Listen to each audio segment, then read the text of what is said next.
Força é um movimento que dá maior desenvolvimento. Boa noite a todos. Boa noite. É um prazer estar aqui com vocês. Agradeço a presença de cada um. É a minha primeira palestra desse ano, o ano que se inicia de 2014. É um momento único, um momento importante, porque sempre que começa o ano, é o momento da gente fazer os nossos planejamentos, renovar a nossa fé, renovar a esperança e traçar metas espirituais de progresso e crescimento espiritual. Vamos ao Evangelho segundo o Espiritismo.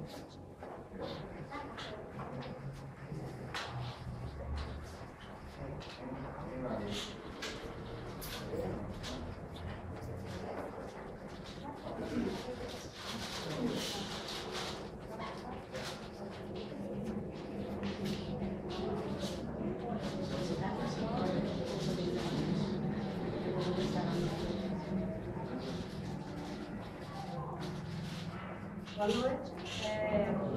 No Evangelho segundo o Espiritismo, capítulo 27, Pedi e obtereis. Qualidade da prece. Eficácia da prece. Ação da prece. Transmissão do pensamento. Preces inteligíveis. De prece pelos mortos e pelos espíritos sofredores. Instrução dos espíritos, maneira de orar. Felicidade que a prece proporciona. Qualidade da prece. Qualidades da prece. Quando orardes, não vos assemelheis aos hipócritas que, afetadamente, oram de pé nas sinagogas e nos campos das ruas para serem vistos pelos homens. Digo-vos em verdade que eles já receberam sua recompensa. Quando quiserdes orar, entrai para o vosso quarto e, fechada a porta, orai ao vosso Pai em secreto, e vosso Pai que vê o que se passa em secreto vos dará a recompensa. Não cuideis de pedir muito nas vossas preces, como fazem os pagãos, os quais imaginam que pela multiplicidade das palavras é que serão atendidos. Não vos torneis semelhantes a eles, porque vosso Pai sabe o que é que tendes necessidade antes que lhe peçais. São Mateus, capítulo 6, versículos 5 a 8. Obrigado, irmã. É muito interessante quando a gente abre o Evangelho segundo o Espiritismo e fala dessa forma, por exemplo, a qualidade da prece, a influência da prece, a prece e a sua influência sobre os encarnados, e a prece e a sua influência sobre o pensamento e também sobre os desencarnados. Porque justamente a nossa palestra hoje é sobre esse tema, um tema muito abrangente, que é a influência dos espíritos na nossa vida diária, no cotidiano, no planeta. Porque assim como nós estamos encarnados, existem mais seres desencarnados do que encarnados. Muitas vezes é difícil a gente pensar sobre isso, perceber essa verdade. E às vezes alguns de nós até temos receio, temos medo dessa questão espiritual, de pensar em espíritos que estão desencarnados e que muitas vezes está conosco, nos acompanhando, e que nós temos a influência benigna e também temos a influência negativa. Então hoje nós vamos falar sobre esse tema, que é a influência dos espíritos. Você podia sair? Pode deixar ligado, tá achando ligado? Só você, certinho.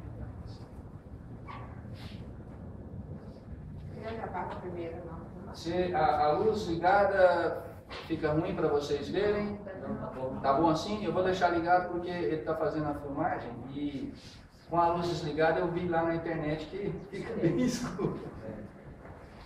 Então, nós, sobre essa questão da influência dos espíritos, nós buscamos aí, na questão 459, do Livro dos Espíritos, que diz o seguinte: os espíritos influem sobre os nossos pensamentos e as nossas ações. Esse assunto não é novidade, porque nós recebemos essa influência constantemente. Nós recebemos influências de seres encarnados e também de seres desencarnados. Exemplo, por exemplo, quando a sua mãe dirige a você, ou seu pai dirige a você, e fala para você, meu filho, você tem que levantar pela manhã e cumprir o horário e ir para o trabalho. Ela está te dando um bom conselho e uma influência positiva. Mas assim também tem as influências espirituais, que muitas vezes são positivas e também negativas. Então, nesse sentido, a sua influência é maior do que nós supomos, né? Porque muito frequentemente são eles que nos dirigem. Inclusive, diz o seguinte, que 75% do que nós pensamos, na realidade, não é nosso. Só 25% seria realmente o nosso pensamento puro. 75% seria influência tanto benéfica quanto negativa.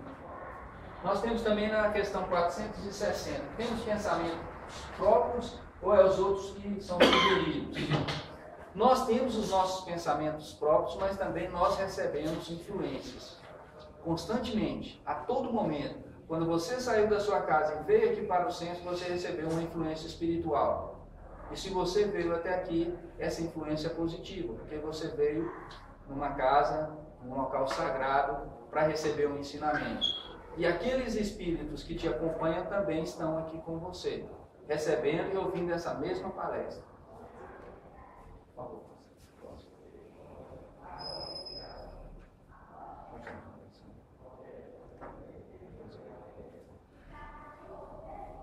Na questão 461, como distinguir se o pensamento é nosso ou se o pensamento é de um espírito que está exercendo uma influência sobre nós? E aí, essa é a questão, né? Será que sou eu mesmo que estou pensando ou é uma influência que eu estou recebendo?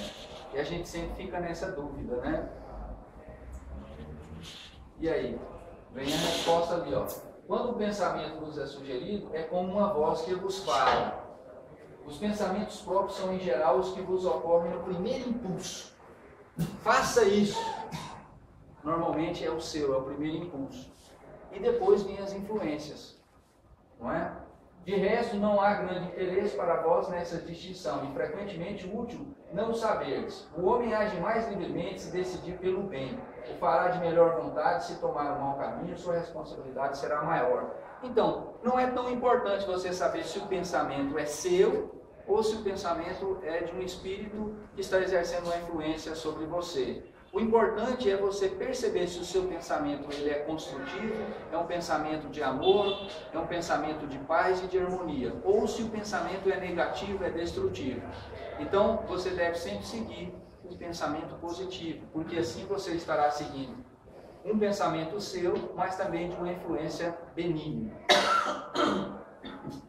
Allan Kardec coloca da seguinte forma, na questão 462, dos Espíritos: os homens de inteligência e de gênio tiram sempre suas ideias de si mesmos. Então, as grandes ideias que revolucionaram o mundo, por exemplo, quem descobriu Fleming, né, descobriu a penicilina, que é um antibiótico que mudou a medicina, que salvou milhões de vidas.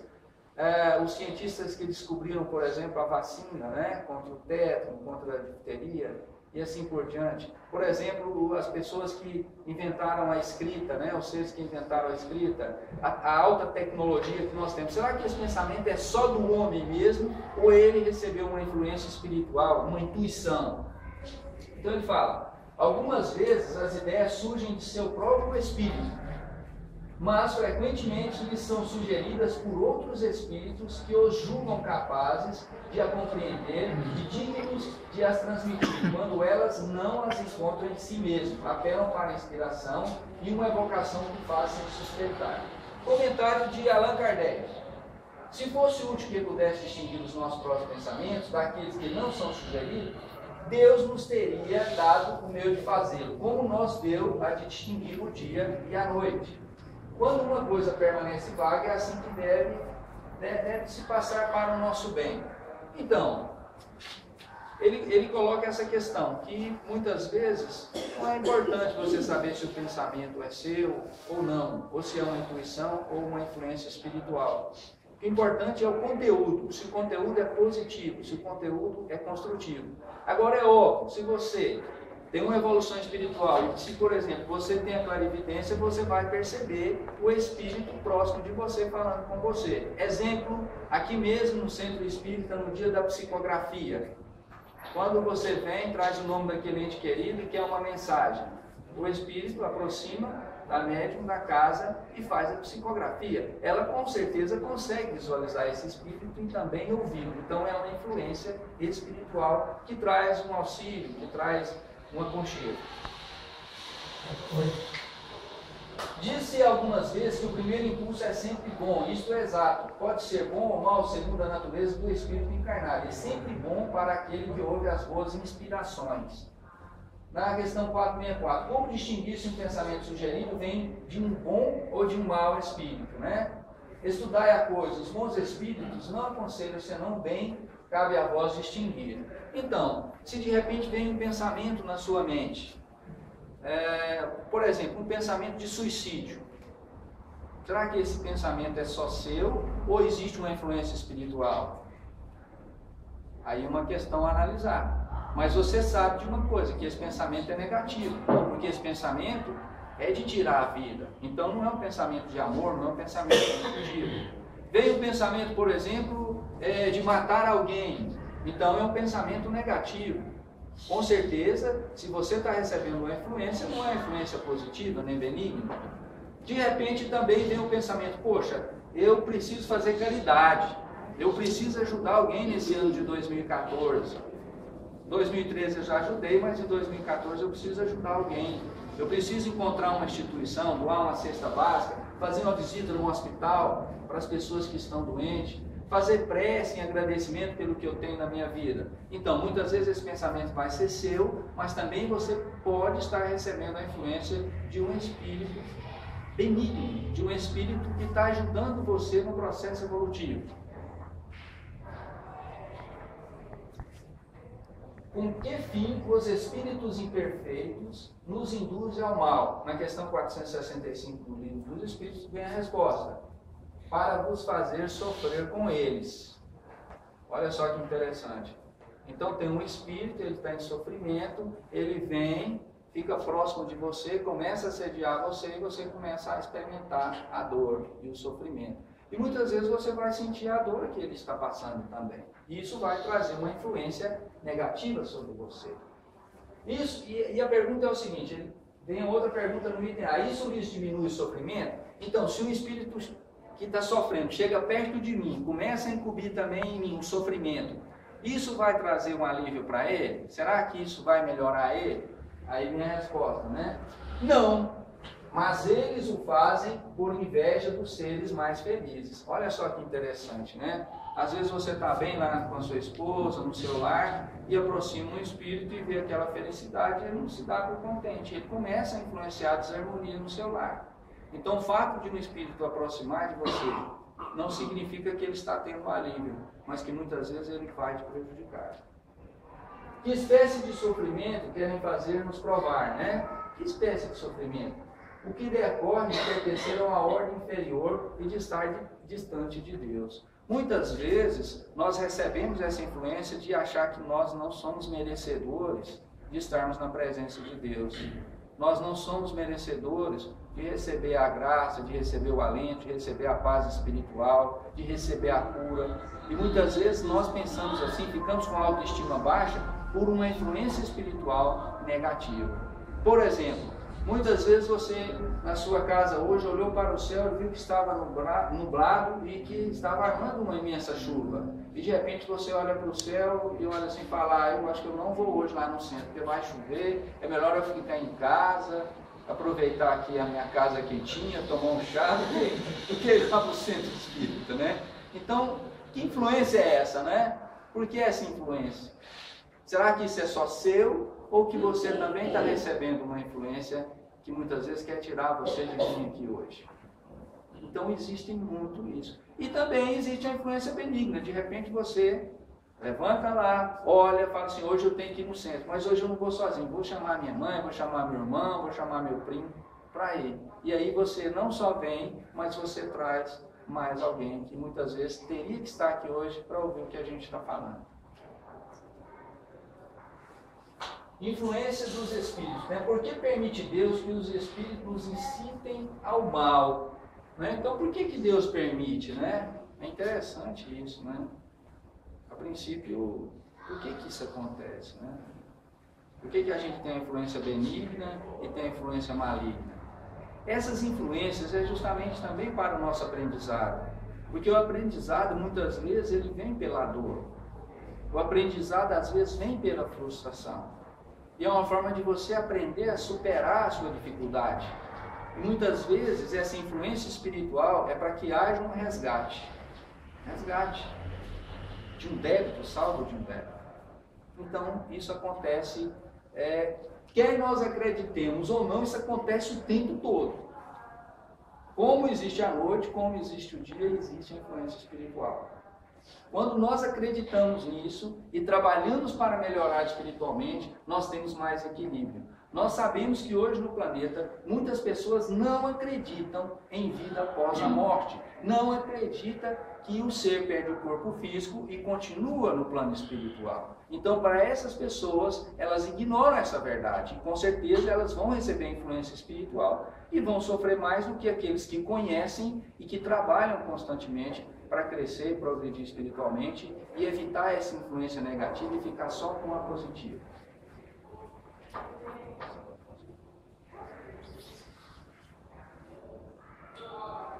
Os espíritos, pode o homem se afastar da influência dos espíritos que incitam o mal? Os espíritos cuja influência é repelida pela vontade do homem renuncia às suas tentativas?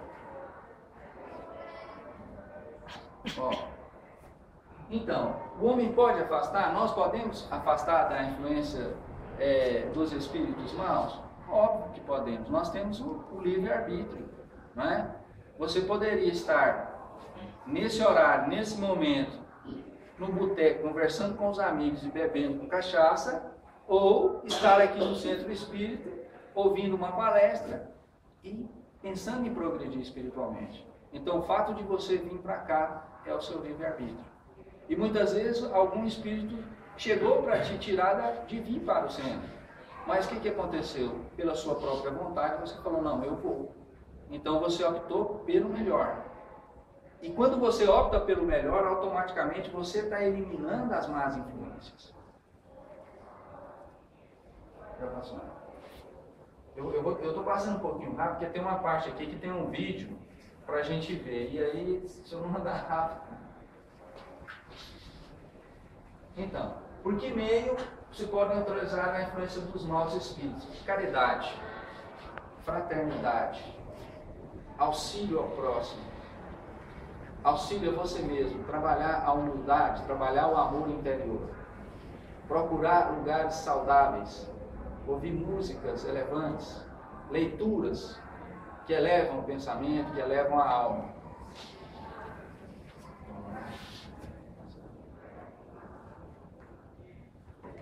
Quando experimentamos um sentimento de angústia, de ansiedade, indefinível de satisfação interior sem causa conhecida, isso pode decorrer de uma disposição física? Sim, também pode. Mas muitas vezes isso é fruto de uma influência espiritual. Muitas vezes a influência espiritual ela não acontece aqui, agora, mas ela acontece à noite, quando você deita para dormir e sai do corpo físico, e aí vem os companheiros espirituais e saem com você durante a noite. E aí, de acordo com a sua frequência, você vai atrair companheiros espirituais que vão praticar o bem ou que vão praticar o mal. E aí, quando acontece no outro dia de você voltar para o corpo físico, você vai sentir uma sensação boa ou ruim. Se durante o momento que você estava fora do corpo físico, você, por exemplo, foi numa caravana de processo de cura, quando você voltar e acordar no outro dia, você vai estar se sentindo bem. Eu fiz o bem, eu ajudei as pessoas, eu ajudei alguém a se curar. E de repente, se você acorda e está sentindo mal, é porque muitas vezes você teve uma influência que não foi legal e foi em lugares que não eram legais, e aí você volta de manhã se sentindo frustrado, angustiado, com medo. Os espíritos que nos incitam ao mal, eles são muito espertos, eles observam a situação, eles conhecem você, eles conhecem o seu ponto fraco, eles conhecem a sua família, e eles vão trabalhar nisso aí. E aí, se você não estiver observando, normalmente a pessoa cai. Fica com raiva, fica com ódio, afasta dos familiares.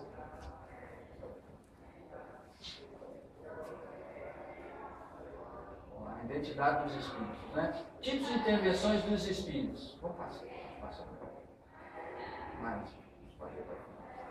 Então nós vimos ali o rapaz sendo influenciado por um espírito de uma forma positiva, né?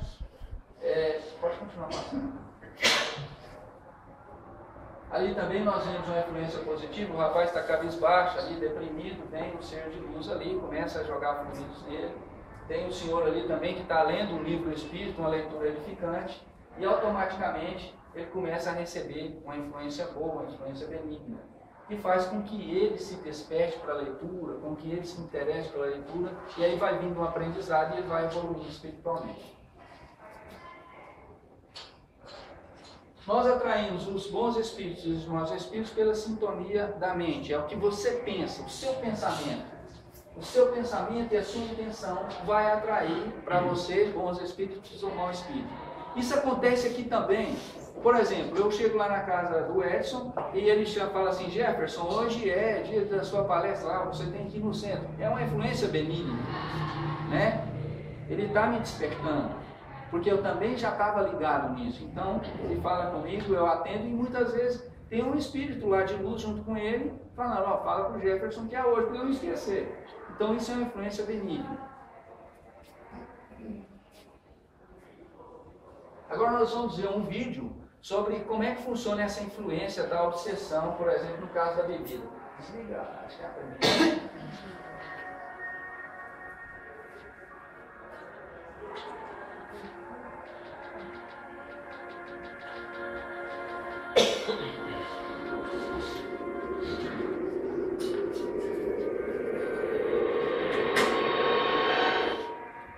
Ali tem um espírito, né? Segura, amor, cheguei. Senta um pouquinho. Senta, vai.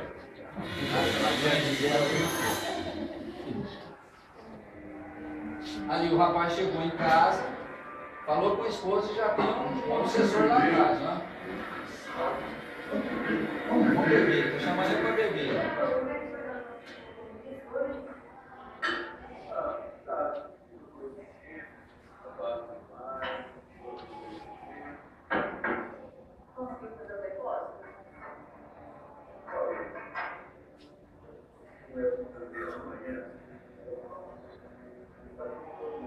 A última vez ele tratou. Não vou fazer o seu problema.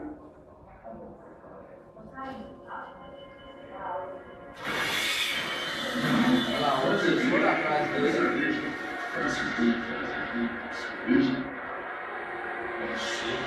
E é para servir, tá vendo?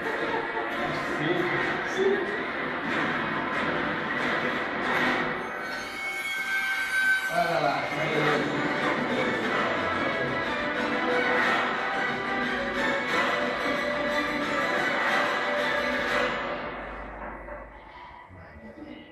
ai, que delícia, tá vendo?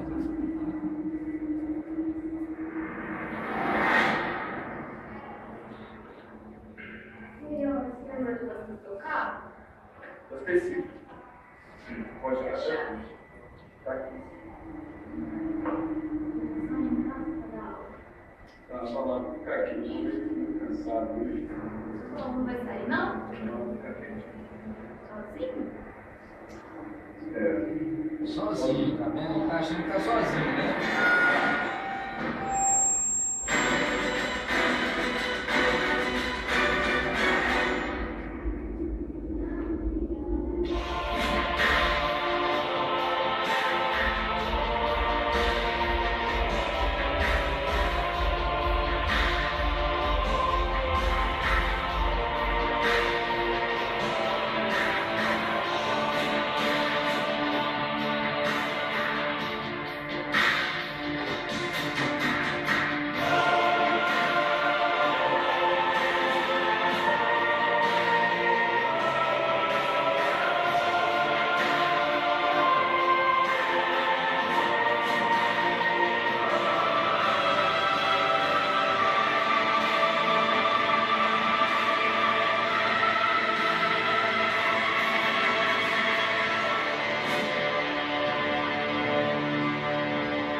assim, eu trouxe esse vídeo porque muitas vezes a gente fala, e é difícil de se compreender isso, mas quando você vê num vídeo, que esse vídeo foi feito, né, pelos espíritas, então você entende melhor como é que funciona essa questão da obsessão. Nesse caso aqui, é um espírito que gosta da cerveja, que gosta do álcool. Então ele obsediou o rapaz para que ele bebesse. E aí vocês veem como ele capta o fluido da bebida. E a influência dos espíritos, como você já falei, que é benigna ou maligna, né? Os benignos são os espíritos protetores, os familiares, os simpáticos, os espíritos que vêm para trabalhar no processo de cura. E os espíritos malignos, muitas vezes, eles vêm para sentir prazer conosco, por exemplo, no fumo, né, na bebida, na droga, na raiva, na violência. Então, esses espíritos sempre estão atuando. Como neutralizar a influência negativa? Já foi falado anteriormente, mas aí está aí, ó. A prática do bem e a fé em Deus, né? Para neutralizar a influência dos maus espíritos, a doutrina espírita nos indica uma receita simples, mas infalível. Caridade, fazer o bem, né? Todos os dias. Isso aí foi uma experiência que aconteceu lá em casa sobre uma pessoa que foi fazer uma oração para ela e de repente manifestou um espírito obsessor. Observa o nome dele. Qual é o seu nome?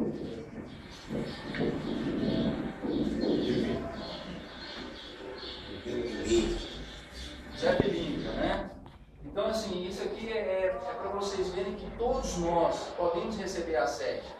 Ninguém é melhor do que ninguém. Basta vocês terem um corpo físico, ser um ser humano e pensar, você pode ser assediado.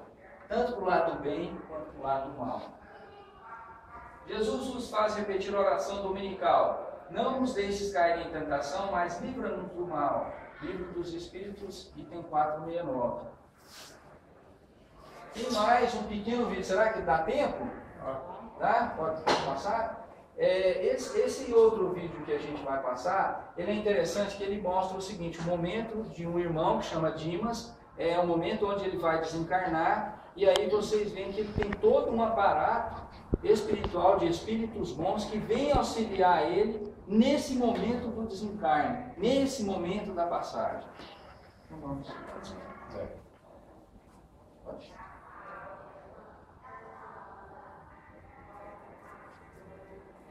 Então ele está moribundo lá no leito, né?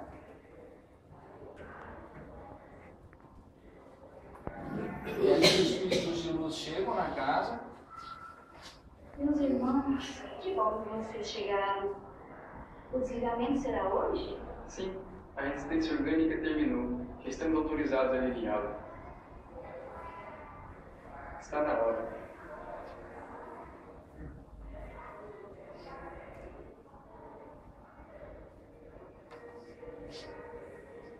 Dimas, não obstante dedicado à causa do bem e compelido a grande esforço de cooperação na obra coletiva, descuidou-se de incentivar a prática metódica da oração em família no santuário doméstico.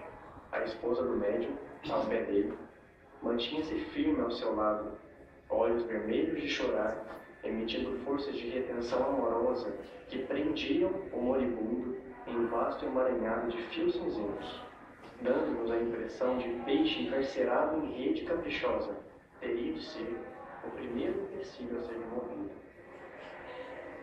Então, de certa forma, a esposa estava exercendo uma influência a segurar ele na matéria, como vocês podem ver. Aí, são dados passos nela, magnéticos, para quebrar essa sintonia que era negativa para a pessoa. Através da impulsão magnética, eu me esforçava para modificar as vibrações mentais. Hipólito e Luciano teceram uma rede fluídica de defesa em torno do leito para que as vibrações mentais inferiores fossem absorvidas. E Jerônimo trabalhava a fim de tranquilizar a esposa para dar continuidade à tarefa.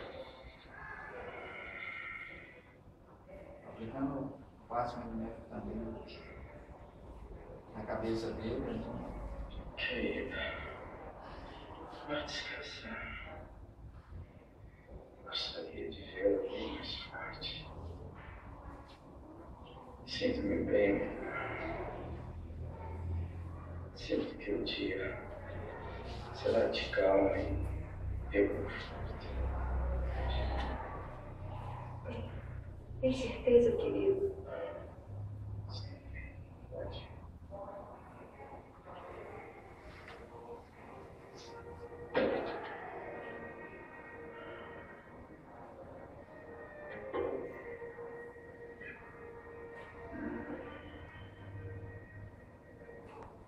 Lembrando que Dimas era um trabalhador no centro espírita, ele é médium. Meus irmãos, peço-lhes que cuidem do sono da esposa, para que suas emoções mentais não nos alterem o esforço.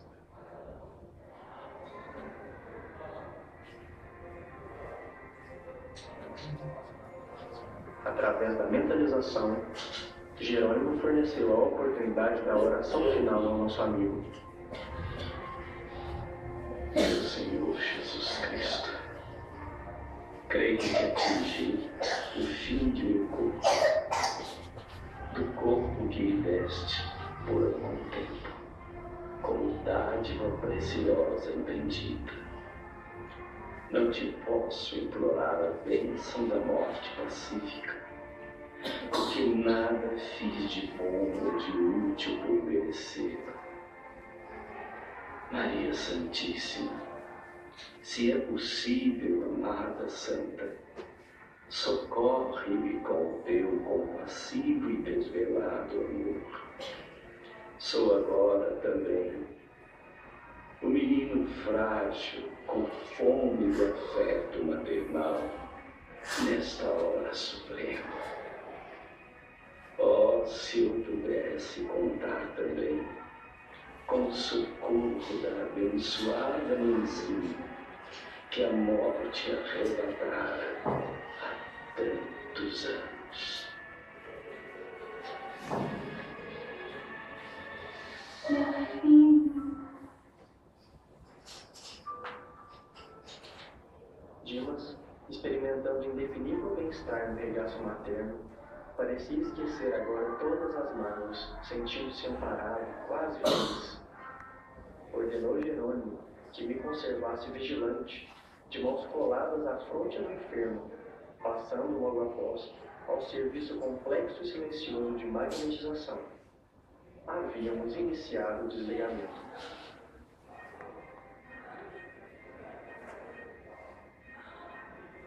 Jerônimo iniciou utilizando passes longitudinais, a fim de promover o desligamento das vísceras. A seguir, isolou todo o sistema nervoso simpático, neutralizando mais tarde as fibras inibidoras do cérebro. Começou a operar sobre o plexo solar, desatando laços que localizavam forças físicas. Com espanto, notei que certa porção de substância leitosa extravasava do umbigo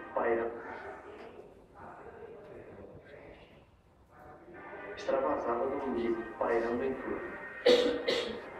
Com passes concentrados sobre o tórax, relaxou os elos que mantinham a coesão celular no centro emotivo, operando sobre determinado ponto do coração. Nova outra substância desprendia-se do corpo, do epigaço à garganta, mas reparei que todos os músculos trabalhavam fortemente contra a partida da alma, opondo-se à libertação das forças motrizes em esforço desesperado, ocasionando angustiosa aflição ao paciente. Alcançáramos o coma em boas condições. Era a última etapa. Concentrando todo o seu potencial de energia na fossa romboidal, Jerônimo quebrou alguma coisa que não pude perceber com minúcias, e brilhante chama violeta dourada desligou-se da região craniana, absorvendo instantaneamente a vasta porção de substância leitosa já exteriorizada. Quis fitar a brilhante luz, mas confesso que era difícil fixá-la com rigor. A chama mencionada transformou-se em maravilhosa cabeça, em tudo idêntica à do nosso amigo em desencarnação, constituindo-se após ela todo o corpo perispiritual de Dimas, membro a membro, traço a traço. Dimas desencarnado estava ligado ao corpo através apenas de leve cordão prateado, semelhante a um elástico entre o cérebro de matéria densa, abandonado, e o cérebro de matéria rarefeita do organismo liberto. E agora, padre? O desencarne está completo? Aos olhos da carne, sim, mas para nós o trabalho continua. O cordão político deve permanecer por mais um dia, considerando as necessidades do morto que ainda não está preparado para o desencarne mais rápido. Pedimos à irmã que tenha bondade de velar por ele até o momento propício.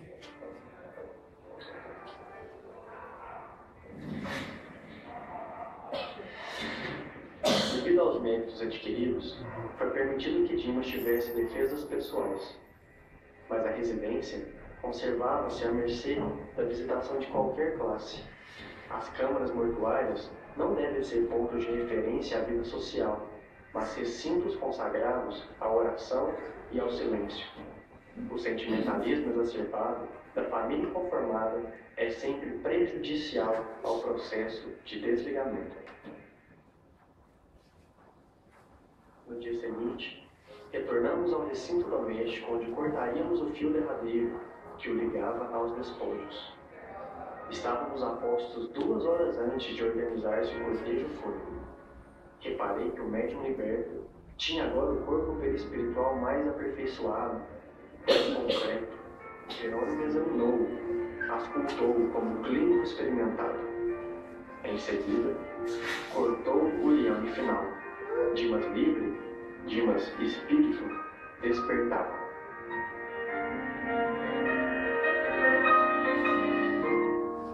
Mãe?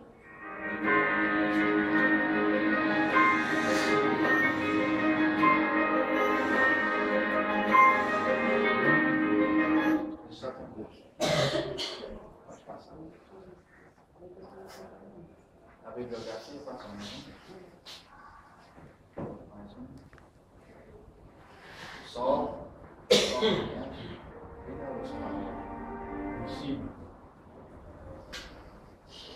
Interessante, né?